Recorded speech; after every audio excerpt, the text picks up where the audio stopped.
Hello' friend, স্বাগতম জনাইছোঁ দেশী টু বিদেশী চেনেললৈ। আজি মই বনাবলৈ লৈছোঁ ভেদাইলতা আৰু নৰসিংহ পাতৰ বৰা। মোৰতো বিৰাটেই ফেভৰেট আৰু আপোনালোকে যদি বনাই খাইছে তেনেহ'লে জানিবই, আৰু যিসকলে খোৱা নাই এবাৰ বনাই খাই চাবচোন, বহুত ভাল লাগে খাই। তেনেহ'লে দেৰি নকৰি আহকচোন চাওঁ ভিডিঅ'টো।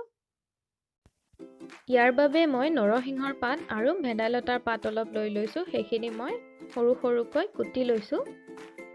লগতে লৈছোঁ 8-9 ফুটামান নহৰু আৰু সোৱাদ অনুসৰি জলকীয়া লৈ লৈছোঁ। আৰু লৈছোঁ এটা ডাঙৰ পিঁয়াজ। পিঁয়াজটো মিহিকৈ কাটি লৈছোঁ, আপুনিও যিমান পাৰে মিহিকৈ কাটি ল'ব। আৰু লৈছোঁ বেচন। বেচন এনেদৰেই লৈ লৈছোঁ, যিমানখিনি প্ৰয়োজন হয় ইয়াৰ পৰা লৈ ল'ম। এতিয়া লৈছোঁ এটা মিক্সাৰ জাৰ। মিক্সাৰ জাৰটোত কাটি লোৱা নৰসিংহ আৰু ভেদাইলতাৰ পাতখিনি আৰু নহৰু আৰু জলকীয়াখিনি দি দিছোঁ। এতিয়া এইখিনি ধুনীয়া এটা পেষ্ট বনাই ল'ম। আপুনি ইচ্ছা কৰিলে ইয়াত অকণমান পানীও ব্যৱহাৰ কৰিব পাৰিব। পেষ্টখিনি মোৰ ৰেডি হৈ গ'ল। এতিয়া এটা বাউল লৈ লৈছোঁ আৰু তাত পিঁয়াজখিনি লৈ লৈছোঁ। পিঁয়াজৰ পিছত বাউলটোত পেষ্টখিনি দি দিছোঁ।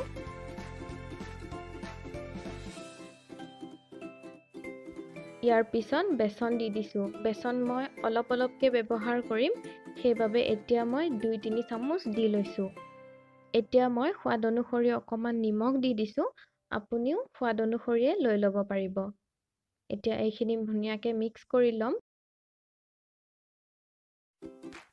এনেদৰে মই মিক্স কৰি ল'লোঁ, কিন্তু অকণমান বেচন কম হ'ল, মই সেইবাবে আৰু অলপ লৈ লৈছোঁ। আপুনিও এনেদৰে লৈ ল'ব আৰু আটা মঠাৰ নিচিনাকৈ এনেকুৱা এটা ডো বনাই ল'ব। ডোটো তৈয়াৰ হৈ গ'ল। ইয়াত মই অকণমানো পানী ব্যৱহাৰ কৰা নাই। আপুনিও এনেদৰে ডোটো তৈয়াৰ কৰি ল'ব। মই এনেদৰে হাতেৰে বৰাকেইটা বনাই লৈছোঁ। আপোনাৰ সুবিধা অনুযায়ী আপুনি বনাই ল'ব পাৰিব। মোৰ গোটেইকেইটা বৰাৰ শ্বেপ দিয়া হৈ গ'ল। এতিয়া এইখিনি ফ্ৰাই কৰিলে হৈ যাব। আহিছোঁ এতিয়া ফ্ৰাই কৰা প্ৰচেছলৈ। গেছত কেৰাহী এটা পাতি লৈছোঁ আৰু কেৰাহীটো গৰম হৈছে। এতিয়া দি দিছোঁ ৰিফাইন তেল। মই ডিপ ফ্ৰাই কৰিম, সেইবাবে অকণমান বেছিকৈ তেল লৈ লৈছোঁ। আপুনি চেলো ফ্ৰাইও কৰিব পাৰে। ডিপ ফ্ৰাই কৰিলেও ভাল লাগে আৰু চেলো ফ্ৰাই কৰিলেও ভাল লাগে। তেলখিনি গৰম হৈ গৈছে। এতিয়া মই এটা এটাকৈ বৰাকেইটা দি দিছোঁ। গেছটো ল' টু মিডিয়াম ফ্লেমতে ৰাখিছোঁ আৰু এইখিনি 5 পৰা 7 মিনিট সময়মান লুটিয়াই লুটিয়াই ভাজি ল'ম।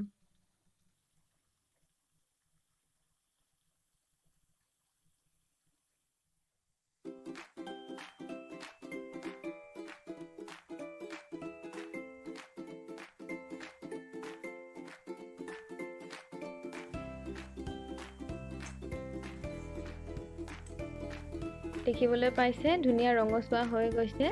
মই প্ৰায় এনেকুৱা ৰঙচুৱা হোৱালৈ ৰৈছোঁ।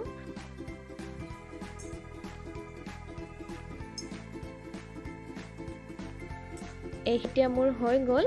মই এইখিনি এনেদৰে নমাই প্লেট এখনত টিচু পেপাৰ লৈ ৰাখি দিম।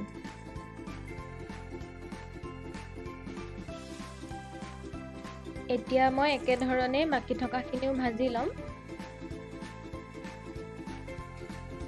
আপুনি ইচ্ছা কৰিলে চামুচেৰে দি পকৰী নিচিনাকৈও বনাই ল'ব পাৰিব, তেতিয়াও ভালেই লাগে খাই।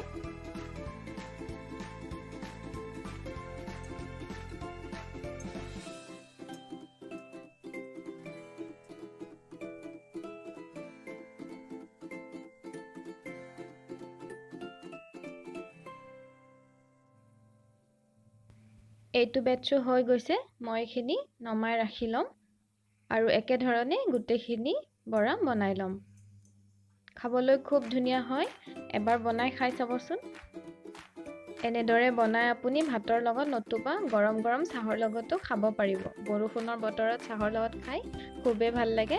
এনেদৰে বনাই খাব। মই এনেদৰে প্লেট এখনত টিচু পেপাৰ লৈ লৈছোঁ। দেখিবলৈ পাইছে বাহিৰৰ পৰা দেখা তেনেকুৱা হৈছে, আৰু মিডিয়ামটো ল' ফ্লেমত ৰাখি ভজাৰ কাৰণে ভিতৰটো ধুনীয়াকৈ সিজি গৈছে। এনেদৰে আপোনালোকেও বনাই খাব। আশা কৰোঁ ভিডিঅ'টো চাই ভাল পালে। যদি ভাল পালে এটা লাইক কৰিব, চেনেলটো ছাবস্ক্ৰাইব কৰিব আৰু কাষতে থকা বেল আইকনটো দবাই অল কৰি দিব। পুনৰ এটা নতুন ভিডিঅ' লৈ আহিম। আজিলৈ আহিছোঁ, ধন্যবাদ।